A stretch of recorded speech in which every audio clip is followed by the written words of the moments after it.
Hi, this is Rob Sheen from the Source Conference, and I'm here with Rocio Baeza, who is the founder of Cybersecurity Base, and she's going to be speaking at the Source Phoenix Mesa event coming up in February 28th and March 1st. So glad to have you on the show. Hey, Uh, Rob. the, your talk, the title is "Can We Focus on Securing Data? Our Chase for Security Compliance is Missing the Mark," which is a topic that's near and dear to my heart. It jumped out of the when I was looking at the abstracts. I'm like, someone gets it. Awesome. Great. So I've been, I do a threat modeling class, and I always highlight for them, like, look, it's really about the data, because otherwise, and what are you protecting really? It's data, hmm data, data. So data in, hmm data out, data in storage, data, over the network. It's all about the hmm data. So if you could Right. just tell us a little bit about your talk and a little bit about your perspective on data, that'd be fantastic. Sure. Absolutely. So the core of my talk is more on bringing awareness to this idea of moving away from doing security for the sake of compliance and more for the purposes of securing data that an organization is collecting or working with. So just to provide some context, I've been doing security for the last 7 years. I've been in the Chicago tech scene for the last 13 years. And in that time, I've seen some commonalities as to how organizations, both small, medium-sized, and enterprises, approach this. I feel like there's a very checkbox approach of doing things where the focus is around things like, oh, do you have an information security policy? Yes or no. Do you do training? Yes or no. And when really, given how what I call the traditional information security model has functioned over the last decade, is this idea of these very heavy and archaic way of doing things. So for example, one of the observations that I've seen over the years is that security policies are usually long, they're filled with jargon, they don't make sense, they're not digestible or actionable. And oftentimes it leaves organizations and employees not really know what to do as it relates to, like, how does security apply to my role, my job, and what does that actually mean? And I see this as a problem because we're starting to see that enterprises are providing very innovative solutions that oftentimes collect personal information about a consumer, someone like myself, someone like you, Rob, someone like my daughter. And if organizations are struggling to secure the data that they hold about a person, that can really leave consumers like us in a very vulnerable position. And I think that that's not obvious to the general person today. It probably will be in 10 years from now. And I feel like we need to get ahead of the game and address it now before it turns into a massive issue. Right, right. I definitely think that the more breaches we have, the more obvious it becomes to the end user hmm just how broken some of this stuff is. hmm Um, Now you mentioned how it tends to be, very checkbox oriented and definitely very like long, detailed policy oriented. hmm But I want to highlight on one thing for a second. You talked about the difference between small, medium, and enterprise businesses. Right. They definitely do things differently. Mainly the small ones tend to not do anything.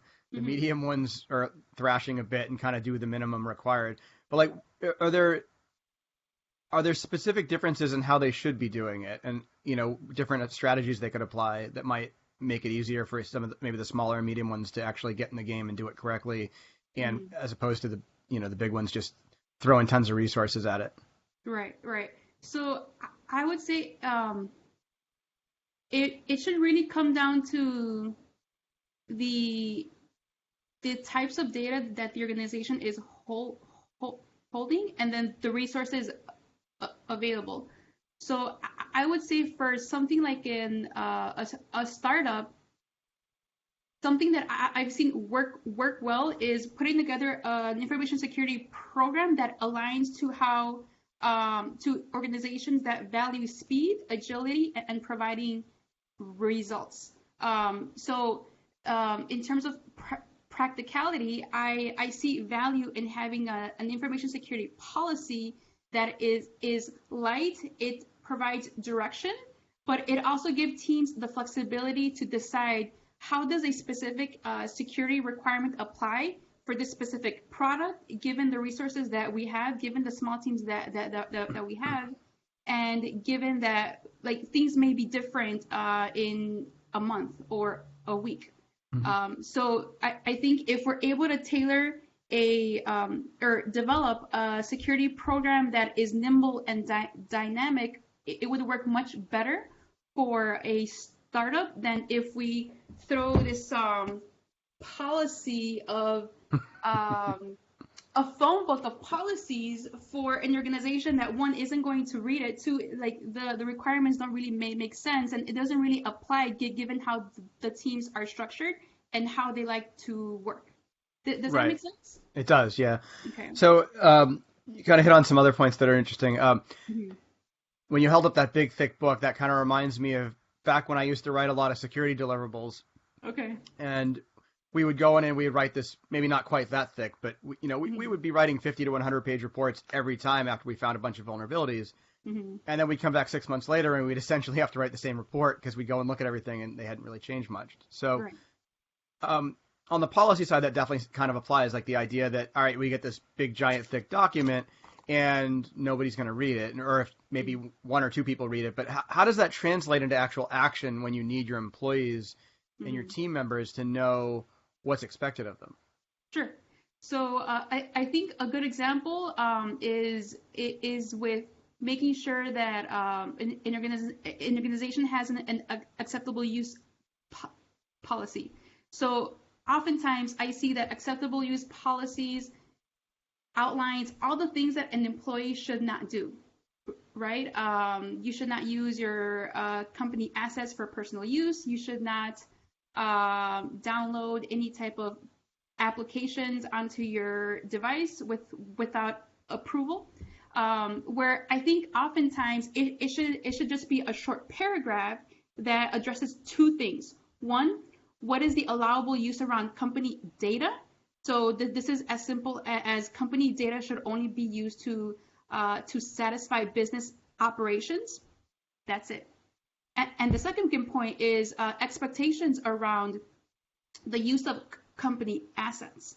So defining that company assets should be used for the purpose of supporting a business. So I feel like those two requirements are pretty clear. They're direct, but it also empowers leaders and employees to understand what that actually means, as opposed to trying to remember 10 pages of things that I shouldn't be doing because traditional information security has taught us to require that.